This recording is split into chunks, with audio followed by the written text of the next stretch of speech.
दोस्तों, सबसे पहले जोरदार तालियां उन पाकिस्तानी यूट्यूबरों के लिए जिन्होंने बहुत आसानी के साथ ये क्रैक कर लिया कि इंडियन ऑडियंस को हमें बेवकूफ़ कैसे बनाना है। हैट्स ऑफ है भाई, तालियां हैं आपके लिए। जो आप में स्किल थी किस तरह से इंडियन ऑडियंस को अट्रैक्ट करना है, क्योंकि इंडियन ऑडियंस जो है ज़्यादातर जो कंपैरिजन होता है इंडिया पाकिस्तान का, और उसमें ये लोग जिस तरह से इंडिया को नंबर 1 दिखाते थे हर फील्ड में, ये चीज़ें इंडियन ऑडियंस को बड़ी अच्छी लगती थी, जिसकी वजह से ये अपने फॉर्मर क्रिकेटर हों या इनका कोई प्रधानमंत्री शहबाज शरीफ हो, इमरान खान हो, कोई भी हो, इनकी आर्मी हो, ये सबको बुरा भला बोलने में एक सेकंड भी नहीं लगाते थे। और विराट कोहली को तो ये लगभग अपना भगवान मान के बैठे थे। उसके बारे में किसी के भी मुंह से गलत नहीं सुन सकते थे। जो इन्होंने एक्टिंग की है भाई, हैट्स ऑफ है। और मुझे लगता है कि जहाँ से इनकी इनकम होती है, जहाँ से इनके डॉलर्स आते हैं, ये किसी को भी गाली देने के लिए तैयार हैं, और ये किसी की भी मतलब दुश्मन की भी ये तारीफ़ करने के लिए तैयार है। वैसे हिंदुस्तान पाकिस्तान का रिश्ता क्या है? एक दुश्मनी का ही रिश्ता है ना, बाकी तो कुछ नहीं है, दोस्ती वाला तो कोई सीन है ही नहीं। तो क्या वजह है जो कि ये पहले बैन होने से पहले ये सिर्फ और सिर्फ इंडिया की तारीफ़ें किया करते थे, और अब आप जानते हैं कि किस तरह से ये जहर उगल रहे हैं, जहर पे जहर उगले जा रहे हैं इंडिया के लिए। तो ये है इनका असली चेहरा जो अब बेनकाब हुआ है। दोस्तों, ये पूरा एक इकोसिस्टम था बना हुआ। वैसे इस वीडियो में हम जो बात करेंगे वो शोएब अख्तर और शाहिद अफरीदी के बारे में बात करेंगे कि उनके क्या इस वक्त हालात हैं, क्या हालचाल हैं। लेकिन मैं इनके इकोसिस्टम की बात करूं मैं दोस्तों, जिस तरह से ये काम करते थे, इनके हैंडलर हुआ करते थे। ये बड़े बड़े जो यूट्यूब चैनल थे, नायला, शोएब, 80 और ये क्रिकेट पे जो ज्ञान देने आया करते थे, इनके हैंडलर थे और भी इनके अकाउंट मतलब सपोर्टिंग अकाउंट थे, 20-20, 30-30 अकाउंट जो इनको सपोर्ट किया करते थे, और थोड़ी बहुत इनकम उनकी भी हो जाया करती थी। उनका एक ही काम था कि ये जो भी वीडियो बनाएंगे उनकी क्लिप्स उठा के वो लोग वायरल करते थे, जिससे कि इंडियन को ये लगता था कि भाई ये तो बहुत बड़ा यूट्यूबर है, इसके तो क्लिप्स बहुत वायरल होते हैं, लोग उठा के वायरल करते हैं। उनका ये काम हुआ करता था। और प्लस जो भी इन लोगों के खिलाफ वीडियो बनाता था, इंडिया का कोई यूट्यूबर या कोई भी, जैसे पठान भाई या कोई भी, तो उसके खिलाफ रिपोर्टिंग करने का भी वो हैंडलर काम किया करते थे। सप्लाई चेन उन्होंने इस तरह से बाधित करके रखी थी दोस्तों कि जो पाकिस्तानी यूट्यूबरों की वीडियो तो यहाँ पे ट्रेंडिंग करते थे इंडिया में, आपने देखा होगा, उनके चाहे सीरियल हो, ड्रामा हो, उनके कोई यूट्यूबर का कोई वीडियो हो, इंडिया में नंबर 1, नंबर 2, नंबर 3 ऐसे ही ट्रेंडिंग में चलता रहता था। लेकिन क्या आपने कभी देखा, मतलब बहुत रेयरली आपने देखा होगा कि पाकिस्तान में किसी इंडियन यूट्यूबर की कोई वीडियो वायरल हो गई, फट गई? बहुत कम होता है, लेकिन बहुत ही कम। लेकिन कंटिन्यू तो उधर के ही वीडियो यहाँ पे चलते हैं, वायरल होते हैं। उसकी वजह क्या थी दोस्तों? ये हैंडलर जो काम करते थे, बहुत बड़ा इकोसिस्टम है जो कि काम किया करता था। तो फाइनली दोस्तों, इन सभी चीज़ों से अब नकाब उतर चुका है, इनके असली चेहरे सामने आ चुके हैं।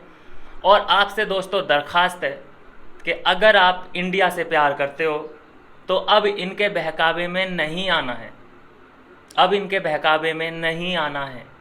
हमारे बलोच भाई हैं, उनको सपोर्ट करो, इंडियन भाई हैं उनको सपोर्ट करो, अफ़गान भाई हैं इनको सपोर्ट करो। हालांकि बलूचिस्तान सपोर्ट मांग रहा है इंडिया से, बहुत तगड़ा सपोर्ट मांग रहा है, लेकिन आपको याद होगा दोस्तों कि हमने इसी तरह से बांग्लादेश का भी सपोर्ट किया था। वो भी एक तरह से इसी तरह पाकिस्तान से जूझ रहा था। तो हमने क्या किया? हमने बांग्लादेश अलग करवाया, हमारे सैनिकों की भी शहादत हुई। उसके बदले अब हमें मिल क्या रहा है बांग्लादेश से? सिर्फ नफ़रत, सिर्फ और सिर्फ नफ़रत। बांग्लादेश पाकिस्तान से भी ज़्यादा हमारे लिए ख़तरनाक बनता जा रहा है। और अभी ये फिर से वही दिन मुझे लगता है वापस आ चुके हैं कि एक तरफ बलूचिस्तान इंडिया की हेल्प मांग रहा है और इंडिया अगर हेल्प करेगा तो एक दिन नहीं लगना है, एक दिन में ही बलूचिस्तान एक अलग राष्ट्र बन सकता है, बन जाएगा। लेकिन उसके बदले फिर हमें मिलेगा क्या? फिर से वहाँ पे हो सकता है कि कोई ऐसी संधि हो जाए बलूचिस्तान और पाकिस्तान की, कोई ऐसा ऑफ़र चीन दे दे बलूचिस्तान को कि भाई तुम इन लोगों के साथ मिल के रहो, पाकिस्तानियों के साथ, हम तुम्हें फ़ाइटर जेट देंगे, हम तुम्हें इतने अरब डॉलर ऐड देंगे। तो जब इतना बड़ा बड़ा मोटा पैसा मिल सकता है बलूचिस्तान को, तो वो क्यों ना हाथ मिलाए आने वाले फ्यूचर में पाकिस्तान से मिल सकता है कि हाँ ठीक है, तुम अपनी बाउंड्री अलग रखो, बलूचिस्तान तुम्हारा अलग ही रहेगा, कोई दिक्कत नहीं है, लेकिन तुम्हें पाकिस्तान से दोस्ती रखनी है और इंडिया से तुम्हें दुश्मनी रखनी है। इंडिया को यही मिलता है क्या? श्रीलंका से कौन सा सपोर्ट मिलता है हमें? कुछ नहीं। बांग्लादेश से कौन सा सपोर्ट मिलता है हमें? कुछ नहीं। हम उल्टा इन लोगों को सपोर्ट देते हैं। नेपाल से हमें कोई सपोर्ट नहीं मिलता, हम उनको हर साल उन्हें ऐड देते हैं। तो ये हालात हैं हमारे पड़ोसी देशों के। सबको इंडिया से चाहिए तो, लेकिन इंडिया को कोई भी सपोर्ट करने को राजी नहीं है।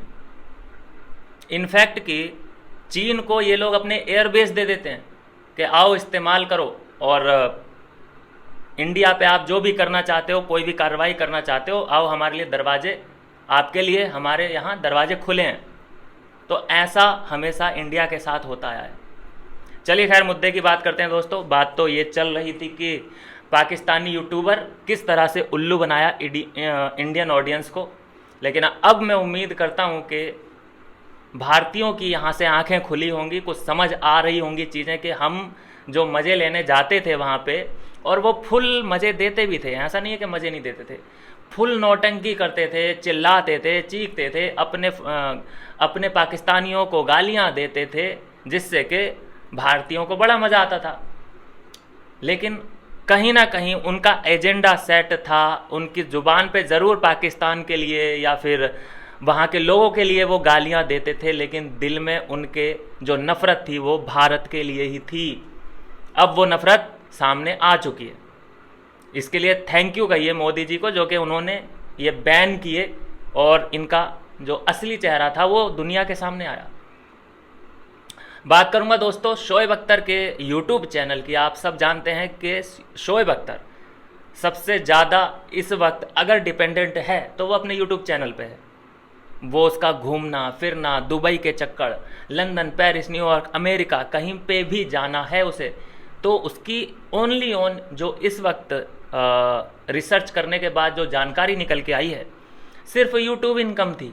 बाकी अदर सोर्स हर जगह वो यही बोलता है कि भाई मैं फास्ट बॉलर हूँ, क्या काम मिलेगा? उसे कोई काम नहीं मिल रहा। फास्ट बॉलर के लिए काम ख़त्म हो चुका है। आपने कभी नहीं देखा होगा इसे किसी भी कमेटी में बैठे हुए, किसी भी मीटिंग में इसे बैठे हुए, या किसी भी ऊंचे पद पे, या इसकी सलाह किसी ने क्रिकेट के बारे में ली हो तो। हाँ, यूट्यूब चैनल पे बैठा मिल जाएगा, न्यूज़ चैनलों पे बैठा मिल जाएगा, लेकिन एक होता है स्टाफ में जो बैठते हैं,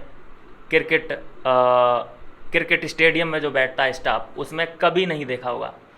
तो दोस्तों अभी जो इसके हालात हैं, लगभग 3 मिलियन इसके हैं फॉलोअर, सब्सक्राइबर, और पहले तो इसके videos minimum 1 million, 1.5 million, 2 million आराम से चले जाते थे। लेकिन अभी जो एक वीडियो डाला है उसमें दोस्तों 1 मिलियन नहीं हो पाया, 5 लाख भी नहीं हो पाया, 2 लाख भी नहीं हो पाया, 1 लाख लगभग होके वो वीडियो डेड हो गया, रुक गया। मतलब कि अगर देखा होगा तो अफ़गानिस्तान वालों ने देखा हो, पाकिस्तानियों ने देखा हो, और अदर कंट्री में जो भी हिंदी को समझते हैं उन्होंने देखा होगा, नहीं तो कुछ नहीं रखा है। तो कहाँ यहाँ पे उड़ान भरता था शोएब अख्तर का वीडियो, और वो अचानक यहाँ पे आ जाए तो वो कभी भी क्रैश लैंडिंग कर सकता है। और इसी वजह से दोस्तों इनका जो विश्वास होता है ना वो भी टूटता है, इनका जो कॉन्फिडेंस है वो भी लूज होता है, जिसकी वजह से होता क्या है, ये वीडियो फिर डालना बंद कर देते हैं, क्योंकि मेहनत तो उतनी ही करनी पड़ेगी, और इनको पता है कि हमारे व्यूज़ अब इससे ज़्यादा नहीं आएंगे, क्योंकि पाकिस्तान में इतना कोई वीडियो देखता नहीं है। बनाने वाले ज़्यादा हैं लेकिन देखने वाले कम हैं। इस वक्त अगर मैं यूट्यूब पे मैं बात करूं सबसे ज़्यादा ऑडियंस किस देश की है, तो दोस्तों नंबर 1 पे इंडियन ऑडियंस है। इंडियन ऑडियंस ही है जो कि यूट्यूब को फुल तरीके से रन कर रही है। और यही बात समझ में आ चुकी थी पाकिस्तानी यूट्यूबरों को कि भाई इंडियन ऑडियंस को खुश कर दिया तो अपना करियर सेट है, कहीं कुछ काम करने की ज़रूरत नहीं पड़ने वाली। और उसकी वजह से देखो कि क्या हुआ, पहलगाम हुआ, ये डॉलर्स जाते हैं, इनकी इकोनॉमी बूस्ट करती है, टैक्स तो कटता ही होगा ना। शहबाज शरीफ की जो सरकार है वो टैक्स तो काटती ही होगी ना, तो वो पैसा कहाँ लगता है? आपको लगता है कि कोई गली मोहल्ला बनवाया होगा इन लोगों ने, कोई हेडपंप लगाया होगा क्या? शिक्षा, क्या अस्पतालों में ये लोग अपना जो पैसा मिलता है इनको टैक्स के रूप में वहाँ पे यूज करते हैं? नहीं, ये सिर्फ़ और सिर्फ टेरर फैलाने के लिए ही, ऐड हो, पैसा हो, टैक्स हो, उसको यूज किया जाता है। और टेरर कहाँ पे फैलाया जाता है? वो इंडिया में फैलाया जाता है। तो अगर आप पाकिस्तानियों की वीडियो देखते हैं तो इसका सिंपल सा मतलब दोस्तों ये है कि कहीं ना कहीं आप जाने अनजाने में टेरर को सपोर्ट करते हैं, जाने अनजाने में। बात करूं मैं दोस्तों शाहिद अफरीदी की, तो शाहिद अफरीदी का इतना वो चलाता नहीं है वैसे यूट्यूब चैनल, लेकिन 1.5 आई थिंक उसके मिलियन फॉलोअर हैं, सब्सक्राइबर हैं। और जो लास्ट उसने वीडियो डाला है, वो जो विक्ट्री परेड उसने निकाली, उसे लगता है कि पाकिस्तान जीत सकता है भारत से, तो पूरा रोड में घूमा है वो धूप में, और वो वीडियो उसने अपलोड किया है। कुछ नहीं हुआ उस वीडियो का, 1 लाख पे जाके ख़त्म हो गई कहानी, डेड हो गई। तो सोचिए दोस्तों, वैसे उसका जो करियर है भाई वो चालू आदमी है और आतंकी आदमी है। सबसे बड़ी बात तो यह है कि वो आतंक को सपोर्ट करता है, तो उसके चाहने वाले तो पाकिस्तान में होंगे ही, क्योंकि वो जहर शुरू से ही इंडिया के लिए उगलता है, तो उसको सपोर्टर पाकिस्तान में मिल जाएंगे। और उसका करियर और कहाँ पे चल सकता है भाई? अभी अभी शहबाज शरीफ ने उसे पुरस्कार दिया है, उसको पाकिस्तान में भी पूछा जाता है, क्रिकेट में भी पूछा जाता है, तो उसका तो ठीक ही है। लेकिन शोएब अख्तर, क्योंकि शोएब अख्तर ने बहुत दफ़ा पाकिस्तान क्रिकेट टीम को गालियां दी हैं, पाकिस्तानी क्रिकेट को नीचा दिखाया है, हिंदुस्तान को ऊंचा दिखाया है, अच्छी बातें भारत के लिए की हैं, तो इसीलिए उसने वीडियो अभी डालना भी बंद कर दिया है कि अब मैं क्या वीडियो बनाऊंगा, अब मैं किसकी तारीफ़ करूं। तो दोस्तों ये हालात इस वक्त बन चुके हैं। बहुत बड़ा स्टेप मैं कहूँगा दोस्तों ये भारत सरकार ने लिया है कि पाकिस्तानी ड्रामा, पाकिस्तानी यूट्यूबरों को बैन किया है। नहीं तो अभी तक ऐसा क्यों नहीं होता कि इंडियन जो वीडियो है, इंडिया की वीडियो, वो पाकिस्तान में ट्रेंड क्यों नहीं होती? पाकिस्तानी वीडियो यहाँ क्यों ट्रेंड होती हैं? चलिए खैर, अगली वीडियो भी आने वाली है, एक और यूट्यूबर की पोल पट्टी खोलेंगे उस वीडियो में। मिलते हैं नेक्स्ट वीडियो में नई अपडेट के साथ।